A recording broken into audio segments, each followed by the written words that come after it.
বন্ধুরা আপনারা সবাই কেমন আছেন? টেস্টি বাংলার আজকের পর্বে আপনাদের সবাইকে স্বাগত।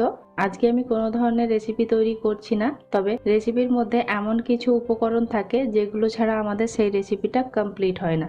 যেমন ধরুন চিংড়ি মাছের মালাইকারি। চিংড়ি মাছের মালাইকারিতে চিংড়ি মাছ ছাড়াও আরও একটা প্রধান উপকরণ হচ্ছে কোকোনাট মিল্ক। কোকোনাট মিল্ক ছাড়া চিংড়ি মাছের মালাইকারি কিন্তু কমপ্লিটই হবে না। এবং আরও নানান ধরনের রেসিপি আছে যেগুলোতে আমরা কোকোনাট মিল্ক ইউজ করে থাকি, সে বাজার থেকে কেনাই হোক বা হোমমেডই হোক।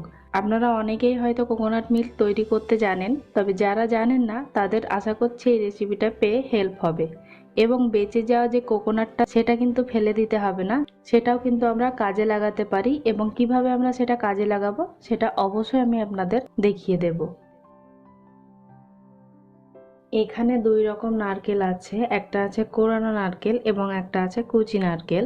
তো এই কুচি নারকেল দিয়ে আজকে আমি মিল্কটা বের করব। এখানে 2 কাপ নারকেল কুচি আছে। আপনারা চাইলে ঠিক এইরকম ভাবে কুড়িয়েও মিল্কটা বের করে নিতে পারেন, তবে আজকে আমি এই কোরা নারকেল দিয়ে নারকেল নাড়ু তৈরি করব এবং এই নারকেল কুচি দিয়ে আমি মিল্কটা বের করে নেব। এই সম্পূর্ণ নারকেল কুচিটা আমি একটা মিক্সার গ্রাইন্ডারের জারের মধ্যে নিয়ে নিলাম এবং এর মধ্যে আমি অ্যাড করছি উষ্ণ গরম জল। আমি এখানে 1 কাপ জল নিয়েছি, তার মধ্যে থেকে আমি অর্ধেকটা জল এখানে অ্যাড করলাম। এবার এটাকে আমি একটা পেস্ট করে নেব। তো দেখতে পাচ্ছেন পেস্টটা আমার তৈরি হয়ে গেছে। এবার একটা আমি ছাঁকনি নিয়েছি, ছাঁকনির উপর একটা ক্লিন কাপড় নিয়েছি। অবশ্যই যে কোনো একটা ক্লিন কাপড় নেবেন, খেয়াল রাখবেন যেন সে কাপড়টা থেকে কালার না বের হয়।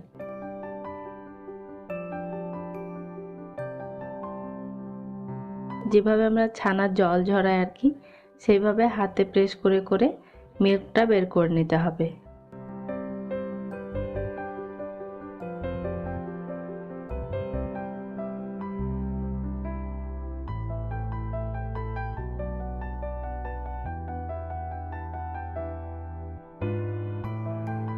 তো দেখতে পাচ্ছেন বেশ অনেকটাই মিল্ক বের হয়েছে, তবে সম্পূর্ণ মিল্কটা এই নারকেল থেকে এখনো বের হয়নি, তাই এটাকে আরও একবার আমি পেস্ট করে নেব।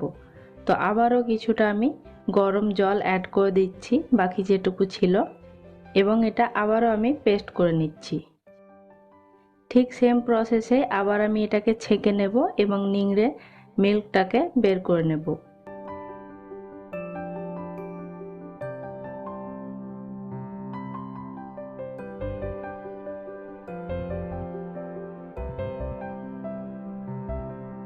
এই প্রসেসটা আমি আরো একবার করছি, তবে আপনারা চাইলে এটা আপনারা 2 বার অথবা 3 বার করে নিতে পারেন, তবে আমি 3 বার করে নিচ্ছি। সেম প্রসেসে আমি 3 বার গরম জল দিয়ে পেস্ট করে নিয়েছি এবং আমি নিংড়ে নিয়েছি। আর এই যে দেখতে পাচ্ছেন নারকেলের বেঁচে যাওয়া অংশটা, এটা কিন্তু ফেলে দেওয়ার কোনো দরকার নেই, এটা অনেক কাজেই লাগে। তো এটা কি করতে হয় সেটা আমি আপনাদের অবশ্যই দেখিয়ে দেব। সুতির কাপড়টাকে একবার আমি ক্লিন করে ধুয়ে নিয়েছি এবং এই সম্পূর্ণ মিল্কটাকে আমি আরও একবার ছেঁকে নেব।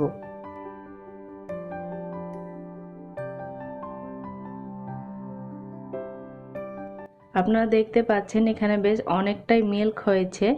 এখানে প্রায় আমার 350 ml মতো মিল্ক বের হয়েছে। আমরা যেসব খাবারের মধ্যে কোকোনাট মিল্ক ইউজ করে থাকি সেই সব কিছুর মধ্যে আপনারা এই কোকোনাট মিল্কটা ইউজ করতে পারবেন।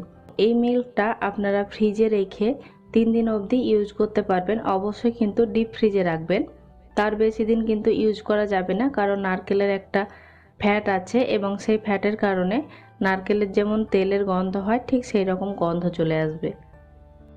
এবার বেঁচে যাওয়া যে নারকেলের অংশটা আছে সেটা আমি একটা ফ্রাই প্যানের মধ্যে একটু আমি গরম করে নেব। অবশ্যই গ্যাসের ফ্লেমটা যেন লো ফ্লেমে থাকে এবং এটাকে কন্টিনিউয়াসলি নেড়ে নেড়ে গরম করে নিতে হবে। এর মধ্যে যে ময়েশ্চার আছে সেটাকে সম্পূর্ণভাবে ড্রাই করে নিতে হবে। খেয়াল রাখবেন গ্যাসের ফ্লেমটা যেন লো ফ্লেমে থাকে এবং এটা কিন্তু নাড়া থামালে হবে না, নাহলে লালচে কালার হয়ে যেতে পারে। বেশ কিছুক্ষণ পর দেখতে পাচ্ছেন এটা কিন্তু অনেকটাই ড্রাই হয়ে এসেছে, বাট এটা কিন্তু সম্পূর্ণ ড্রাই হয়নি।